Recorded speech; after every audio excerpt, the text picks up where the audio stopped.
দর্শক, রাজধানীর উত্তরে একটি 7তলা ভবনের দ্বিতীয় তলায় এক বাসায় ভয়াবহ আগুনের ঘটনায় মারা গেছেন 3 জন।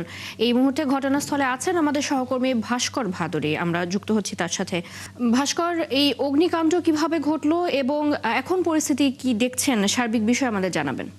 চৈতি, বিষয়টি হলো যে একদম শীতকালে সকালের দিকে, এক কথায় ভোরের দিকে ঘটনা। আমরা ফায়ার সার্ভিসের পক্ষ থেকে যে তথ্য পেয়েছি সেই তথ্য অনুযায়ী সকাল 7টার কিছু পরপরেই একটি বিস্ফোরণের শব্দ হয় এবং তারপরে অগ্নিকাণ্ডের সূত্রপাত হয় এবং ফায়ার সার্ভিসের কর্মীরা এসে পৌঁছায় 10 থেকে 12 মিনিটের মাঝে এবং তার পরবর্তীতে তারা তাদের যে কার্যক্রম সেই কার্যক্রমের মাধ্যমে সকাল 10টার দিকে আগুন নিয়ন্ত্রণে নিয়ে আসতে পারে। এবং এর মাঝেই কিন্তু আমরা ফায়ার সার্ভিসের তথ্য অনুযায়ী যতদূর জানতে পেরেছি যে 3 জন নিহত হয়েছে, যার মাঝখানে 2 জন নারী, 1 জন পুরুষ এবং 13 জন আহত হয়েছে এই ভবনের। 72 ঘন্টা ময়েশ্চার লক সমৃদ্ধ লিলি বডি ওয়াশ, শিয়া বাটারের গুডনেস স্কিন রিপেয়ার করে রাখে সফট ও গ্লোয়িং।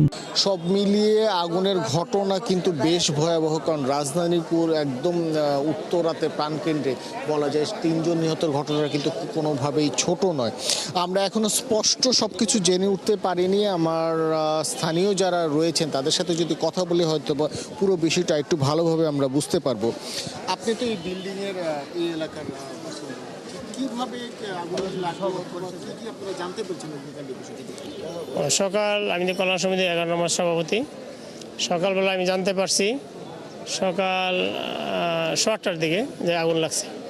আমি দ্রুত আসছি, এসে দেখছি আগুন ধরে গেছে অলরেডি।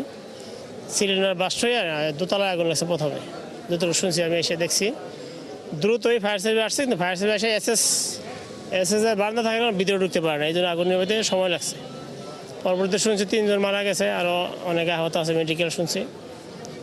আর আগুন নিভতে একটু সময় লাগছে, যে এসএস পাইপের কারণে, ভিতরে না ঢুকার কারণে আগুন নিভতে সময় লাগছে।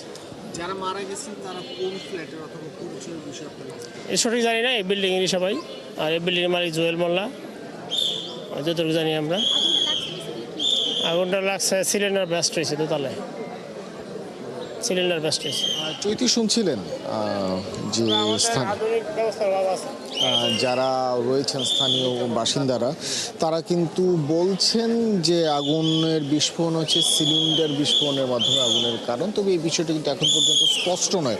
স্থানীয় অনেক মানুষ কিন্তু এসে যুক্ত হয়েছে, কারণ যেহেতু সকালের ঘটনা সবাই বেশ কিছুটা পরে জানতে পেরেছেন এবং তারা বিভিন্নভাবে যাদের পরিচিত মানুষ যারা রয়েছেন তাদের স্বজনদের খোঁজ দিচ্ছেন এবং যারা আহত হয়েছেন তাদেরও খোঁজ দিচ্ছেন। একটু যুক্ত করতে চাচ্ছি, এই ঘটনায় যে শুধুমাত্র 3 জন নিহত হচ্ছে তাই নয়, মোট 13 জন আহত হয়েছে। আমি যদি ক্যামেরার মাধ্যমে দেখাতে চাই, উত্তরা 11 নম্বর সেক্টরের 18 নম্বর বাসা, 18 নম্বর রোডের 34 নম্বর যে বাসভবনটি রয়েছে সেই বাসভবনের দোতলা এবং 3 তলায় মূলত কিন্তু আগুনের ঘটনাটি ঘটেছে।